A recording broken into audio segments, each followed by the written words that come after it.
After months of preparations, today marked the first hearings by some of the new Republican-led House committees, kicking off with the questioning of officials on alleged fraud and abuse when it comes to federal COVID relief spending. Another topic of focus, President Biden's handling of the southern border crisis. So here to discuss what could unfold during these hearings is Niall Stanage, White House columnist with our partners at The Hill. Niall, thank you for your time here. Today marks the start of what some are calling the revenge hearings by this, led by this House GOP members. But what can we expect to unfold? Because, of course, the White House and the Senate are both Democrat controlled. Yeah, I mean, I don't think we're going to see agreement unfold, and we're certainly not going to see legislation, as a consequence of any of these hearings. But that isn't really the point, Nichole. One of the purposes of having the majority in the House is that you can hold the spotlight and you can direct it where you wish. I think Republicans are now directing that partly to sort of sweep around and try to find new information, be it on COVID or the border or anything else, but also using it to highlight weaknesses or political vulnerabilities for the Biden administration and for Democrats. I think that is at least part of the purpose. All right, so we touched on two of the committees today. What else will likely be investigated by these specific committees?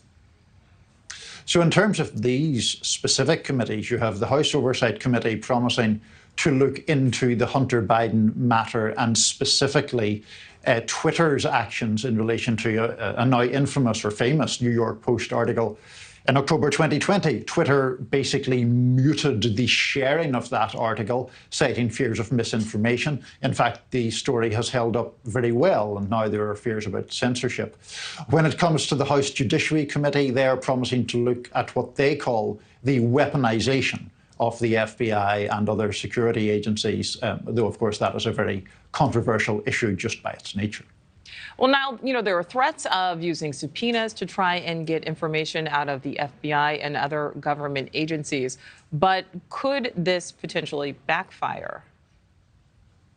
There is some possibility of that, I would say, Nichole, but I think it's a wider issue than just subpoenas. The question really is whether Republicans in the House can persuade moderate voters, people in the centre ground, that they are doing these things because they are of real relevance to Americans' lives. Now, they may be able to do that. They may be able to convince moderate voters of that. But the danger is more that they get seen as being involved in some kind of witch hunt or partisan point-scoring exercise. And I think that's where the danger lies, whether it manifests itself in subpoena power or anything else. Last question for you, Niall. Will Democrats need to consistently answer to the allegations that will be brought by these committees, or are they more likely to stay quiet?